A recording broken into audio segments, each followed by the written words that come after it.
अस्सलाम वालेकुम दोस्तों, मैं प्रसाद आपका दोस्त, आपका वकील कानून की बात में आज हम जानेंगे कि बहुत से लोगों का ये सवाल होता है कि एक्चुअली हक महर जो है वो क्या है, उसकी कितनी इकसाम हैं, क्या वो कम किया जा सकता है या वो बढ़ाया जा सकता है।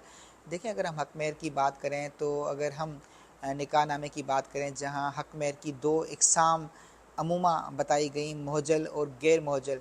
मोहजल ये है कि जिस टाइम आपकी शादी होती है तो उस वक्त मियाँ जो है वो हक महर अपनी बीवी को अदा कर देता है, और गैर मोहजल ये है कि वो at the time of demand के जब भी बीवी डिमांड करेगी या अज़दवाजी ताल्लुकात रखने से पहले जो है वो उसने अदा करने हैं।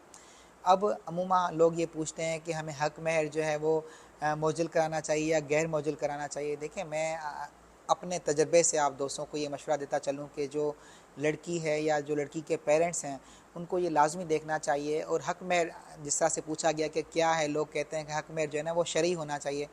देखें, हक महर जो है वो ऐसा शरत में कुछ भी नहीं बताया गया कि हक महर कितना है, ना ही कानून ने कहीं वाज़ेह डिफ़ाइन किया। लेकिन हक महर उतना होना चाहिए जो मर्द जिसकी शादी हो रही है उसका अपना फ़ाइनेंशियल स्टेटस क्या है, उसकी आमदन क्या है, उसको देखते हुए हक महर जो है वो रखा जा सकता है मियाँ की रज़ामंदी से। अब गुजारिश ये कि हक महर कितना रखना चाहिए, मोजल कितना होना चाहिए, गैर मोजल कितना होना चाहिए। देखिए, हमने अमूमा ये देखा, हमारे पास बहुत से लोग इस तरह के मशावरत मसाइल के बाद मशावरत करने आते हैं। तो हमने अमूमा ये देखा जहाँ हक महर मोजल होता है, दिया नहीं होता, और अगर वो थोड़ा सा ज़्यादा होता है तो तलाक देने वाला जो मियाँ है वो अमूमा बड़ा परेशान होता है, रुका हुआ होता है इस वजह से कि मैं तलाक ना दूँ, कहीं ऐसा ना हो कि मुझे ये हक महर अदा करना पड़े। तो हमारी जो ख़वातीन हमें देख रही हैं या उनकी जो पेरेंट्स हैं, मैं ये मशवरा देना चाहूँगा कि आप कुछ मोजल ले लें और थोड़ा सा पोर्शन ज़्यादा वाला गैर मोजल लाजमी रखवाएँ। अब हक महर ये है कि वो कोई प्रॉपर्टी भी हो सकती है, गोल्ड चांदी की सूरत भी हो सकती है और कैश भी हो सकती है।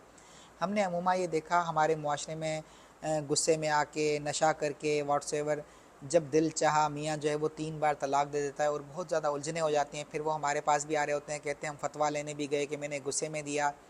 लेकिन जब ये मोजल हक महर रहता है और वो एक अच्छी तादाद में होता है तो हमने ये देखा फिर नशे के बाद भी लोग होश में रहते हैं, वो तलाक नहीं देते, क्योंकि उनको पता होता है कि अगर तलाक दी तो हमें ये हक महर देना पड़ेगा। फिर लोग गुस्से करते हुए भी कंट्रोल में रहते हैं, वो तलाक नहीं देते।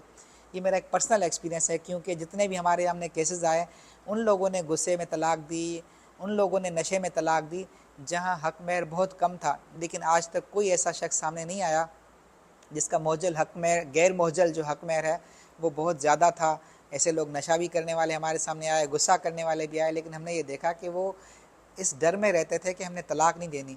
तो बहरहाल ये आपका अपना डिसीशन है, लेकिन इन चीज़ों को ज़रूर आप मद्देनज़र रखें जब आप शादी करने जा रहे हैं। तो ये हक महर, एक हक महर पे जो हक है वो सिर्फ़ और सिर्फ उस औरत का हक है। हाँ, कहीं अगर गैर मौजूल हक महर भी है और मियाँ की डेथ हो जाती है तो सबसे पहले मियाँ की प्रॉपर्टी सेल करने के बाद सबसे पहले जो हक महर की रकम है वो उस औरत को देनी चाहिए जिस पे उस औरत का ही हक बताया गया।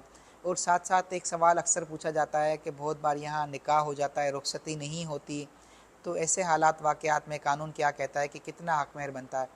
देखें, अगर हम बात करें लॉ की तो कानून ये कहता है कि जहाँ निकाह हुआ और रुखसती नहीं हुई, इसका मतलब बताया ये गया कि जहाँ फ़िज़िकल रिलेशन जो है वो डेवलप नहीं हुआ, अज़दवाजी ज़िंदगी उस तरह से स्टार्ट नहीं हुई, तो वहाँ औरत जो है आधे हक महर की हकदार है। सपोज़ करें निकाह हुआ और मियाँ जो है उसके बाद डेथ हो गई, रुखसती नहीं हुई या किसी सूरत तलाक हो गई, तो अगर अज़दवाजी ताल्लुक़ कायम नहीं हुआ तो औरत जो है वो आधे हक महर की, जो भी हक महर शादी में निकाह में तय हुआ उसके आधे की औरत जो है वो हकदार है। इस तरह से हमारे साथ रहें, खुश रहें, खुशियाँ बाँटें। अल्लाह हाफ़िज़।